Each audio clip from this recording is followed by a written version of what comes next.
Hey guys, Mr. Husky here. Hope you're having a good day so far. So yeah, we're getting into our first lesson, which is going to be a review of fractions and mixed numbers.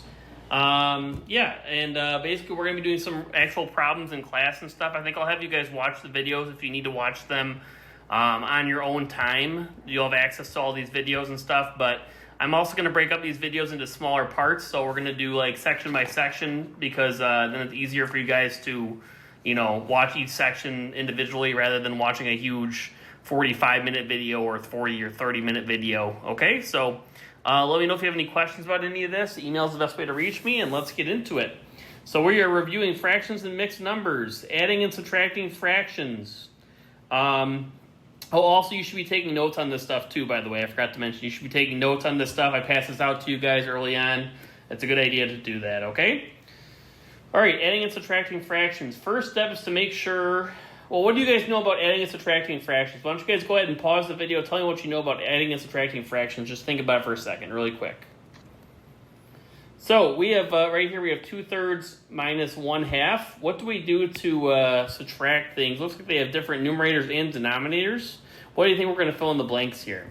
The first step is to make sure the what are the same. The denominators are the same.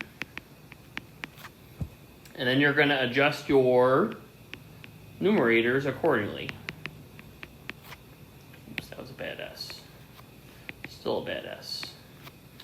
Okay? Hopefully you guys can't hear my dishwasher in the background. But anyways. Alright, so we have 2/3 minus 1/2. We need, are the denominators the same? Which ones are the denominators? 2 and 1 or 3 and 2? Yeah, it goes numerator on top and denominator on the bottom, right? So the denominators are not the same.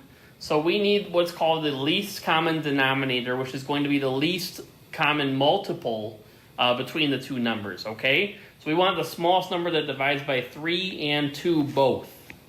Okay, so what I like to do to figure that out is I like to start with the bigger number. Which number is bigger, 3 or 2? I like to start with 3. And then I'd start with 3, and does 3 divide by 3 and 2 or no? No, 2 doesn't go into 3, so that doesn't work. So what I'm going to do is I'm going to count up by 3s until I find a number that works. So 3, if I add another 3, we get what? We get 6, right? So does 6 divide by 3 and 2?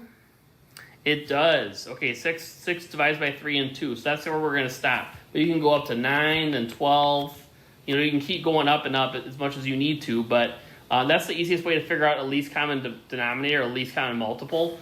Multiples are like 3, 6, 9, 12, that kind of stuff, okay? So we're going to need to find a common denominator, which is 6, like we said. And now we need to multiply both top and bottom of each equation, or each fraction to get a common denominator. So 3 times what is going to be 6? 3 times 2 is 6, right? But if we multiply the bottom by 2, what do we have to do to the top? We also have to multiply the top by 2, or else it'll change the problem. We don't want to do that. And then over here, we need to get this to be 6. 2 times what is going to be 6 over here? Times 3. And again, we need to multiply top and bottom by 3 to keep it the same. All right? So what is 2 times 2 over here? 2 times 2 is 4. And then 2 times 3 is 6. Minus, what's 1 times 3? That's 3 over 6. So after you multiply, we're going to multiply these 2 and these 2, and then these 2 and these 2, right? Okay, good. I got something on my screen here. It's bothering me.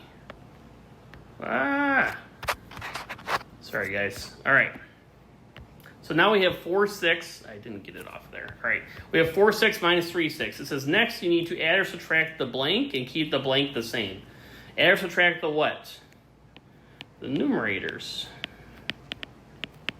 Add or subtract the numerators and keep the what the same? Keep the denominators the same. Okay. So we're going to have 4, 6 minus 3, 6. So what is 4 minus 3? We're subtracting the numerators. 4 minus 3 is 1. And we're going to do 6 minus 6, or we're going to keep it the same? We're going to keep it the same, so we get 1, 6. And there's our answer. Well, sorry, I jumped the gun there a little bit. So your final step is going to be to simplify or reduce. and it says, I'm going to put over here if needed.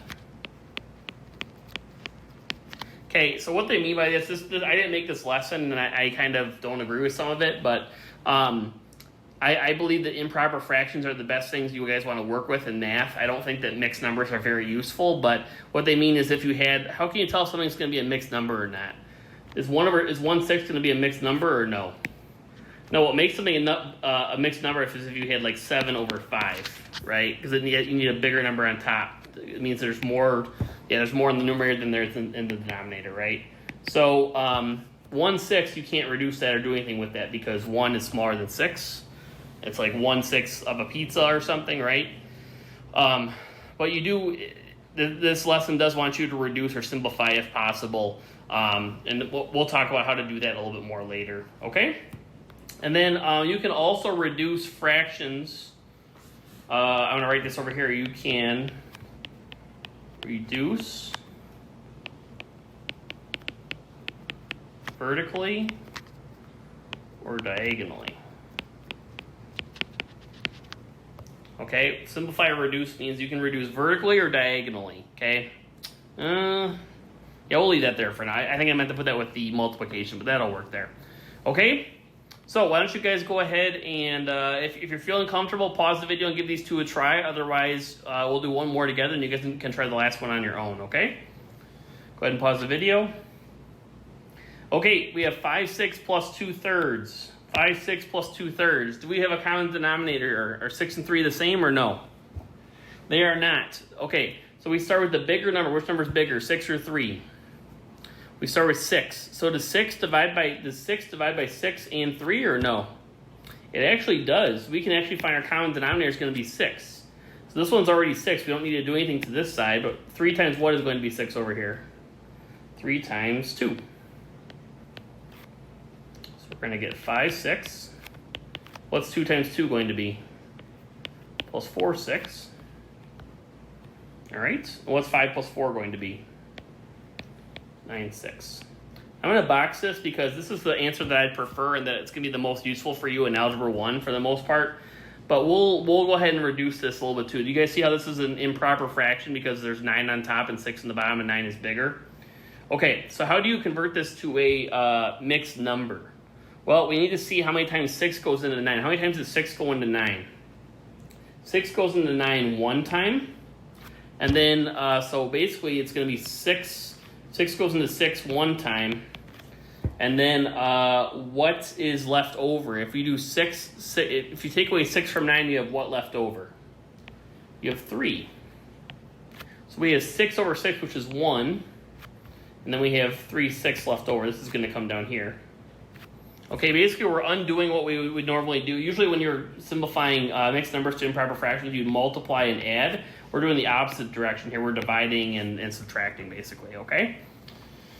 Okay, and then if we reduce that a little bit more, what does 3/6 reduce to? Well, 3 goes into 3 one time, 3 goes into 6 two times, so we're going to get 1 and 1/2. So I'm going to circle this. I usually like to box my final answer. So that's extra work for me. I feel like this is your final answer. This is what I would leave it as. Unless you're working with like units of measurement, it's not going to be useful to convert it to a mixed number. Those are kind of middle school numbers. We don't use those anymore, okay? Not to trash them or anything, but yeah, it's just more useful with improper fractions. So, okay, next one, B. Do we have a common denominator? Okay, then we're going to start with the bigger number, 14. Does 14 divide by 14 and 7? It does. 7 times what is going to be 14 over here? 2. So we have 9/14. And what's 3 times 2 going to be? 6/14. All right. Now we have a common denominator. Now we're going to subtract the tops and keep the bottoms the same. What's 9 minus 6 going to be? That's going to be 3/14. Another thing you should look for, even if you have a proper fraction and not an improper fraction, is if you want to see it. So if we had something like 4/14, you could reduce that because what number goes into both 4 and 14 nicely? 2. How many times does 2 go into 4? 2. And how many times does 2 go into 14? 7. So if you were doing that, you would go ahead and reduce it. But this one, 3 is a prime number. There's no numbers that go into 3 except for 3 and 1. So our final answer is going to be 3/14. All right, I think I'm going to stop the first video there, and you guys can continue watching with the next videos. And we'll see you soon.